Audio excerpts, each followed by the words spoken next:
আসসালামু আলাইকুম। কেমন আছেন সব্বাই? আশা করি যে যেখানে আছেন আল্লাহর রহমতে ভালো আছেন। আলহামদুলিল্লাহ আমরাও ভালো আছি। তো আজকে নতুন আরেকটা ছোট্ট ভিডিও দেখার জন্য সবাইকে অনুরোধ করব। তো আজকে ভিডিওটা শুরু করতেছি হচ্ছে দুপুরবেলা থেকে রান্নাবান্না শেষ করে ফেলছি। তো এখন হচ্ছে আমি গত পরশুদিন মানে ৩-৪ দিন আগে আরকি অনেকগুলো আম নিয়ে এসছি প্রায় ২৬ কেজির মতন আরকি। তো বৃষ্টি হচ্ছে তো আসলে বৃষ্টি হলেও ওইরকম ফল-টল খাওয়া হয় না। তারপরে বাসায় হচ্ছে বোন ছিল, ছোট বোনের মেয়ে ছিল।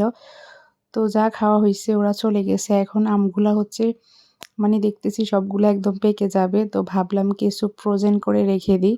আম সবার প্রিয় বাচ্চাদের, বড়দের সবার ফ্রোজেন করার পদ্ধতি ভালো করে ফ্রোজেন করলে পরে খাওয়া যায়। প্রায় মানে ৬-৭ মাসের মতন একদম মানি স্বাদ গন্ধ ঠিক থাকে ওইরকমভাবে ফ্রোজেন করলে আরকি। তো ভাবলাম কিছু আম ফ্রোজেন করব। তো এখানে হচ্ছে আমি একদম পাকাও না আবার একদম কাঁচাও না এরকম টাইপের কিছু ভালো, ভালো দেখে বড় সাইজের আম নিয়েছিলাম। তো এখন হচ্ছে ভালো করে এগুলা ধুয়ে পরিষ্কার করে নিচ্ছি।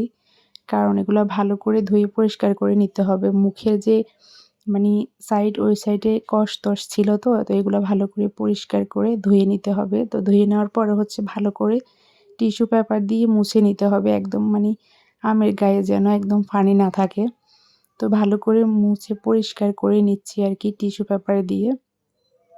তো তারপরে হচ্ছে আমি এক, এক করে সবগুলাকে মুছে ভালো করে শুকনা, শুকনা করে নিচ্ছি। তারপরে কাগজ দিয়ে মুড়িয়ে, মুড়িয়ে আম বক্সে অথবা যে ফলি আছে না ওরকম ফলি করে আপনি একসাথে সবগুলাকে একসাথে মানে সবগুলা কাগজে মুড়িয়ে তারপরে যেকোনো বক্স মানে ভালো করে যে টাইট ঢাকনা মারা যায় ওরকম যেকোনো বক্সে অথবা যেকোনো আপনার পলিতে করে আপনি রাখতে পারবেন। এই যে দেখেন এরকম করে আমি কাগজে মুড়িয়ে, মুড়িয়ে সবগুলা ভালো করে মুড়িয়ে তারপরে হচ্ছে আমি বক্সে করে ডিপ ফ্রিজে রেখে দেবো।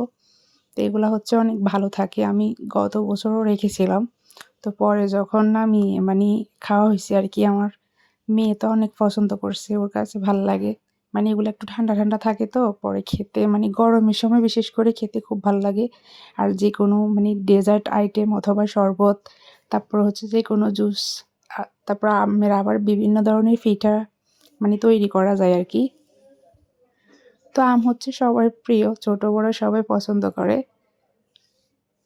এই তো দেখেন আমি সবগুলো এরকম করে কাগজে মুড়িয়ে নিয়েছি। এখন হচ্ছে আমি সবগুলাকে মানে সবগুলো তো আর এক জায়গায় আটবে না।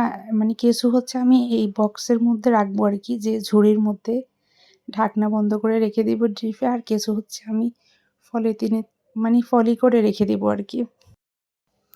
ফলি করে রেখে দিব আরকি। তো কিছু হচ্ছে ভালো করে আমি কাগজে মুড়িয়ে নিছি। তো এই বক্সে মানে এই ঝুড়ির মধ্যে কিছু রেখে দিব আর কিছু হচ্ছে অন্য ফলি করে রেখে দিব আরকি ডিপ ফ্রিজে। তো এরকম করে চাইলে আপনারাও সংরক্ষণ করে রাখতে পারেন ডিপ ফ্রিজে। তো পরে মানে খাওয়া যাবে আরকি। এখন তো আমের মানে ভরপুর সিজন আরকি। চারদিকে এখন অনেক আম আছে। আর এগুলো হচ্ছে আম্রপালি। বিশেষ করে ভালো যেগুলা আম্রপালি তারপরে হচ্ছে হাড়িভাঙা, তারপরে হিমসাগর এগুলা বিশেষ করে ফ্রোজেন করলে ভালো আরকি। এগুলা হচ্ছে মানে ভালো মিষ্টি আম আরকি। অনেক ধরনের আম আছে আসলে। তারপরে হচ্ছে এগুলো হচ্ছে ভালো। তো আজকের ভিডিওটি সবার কাছে আশা করি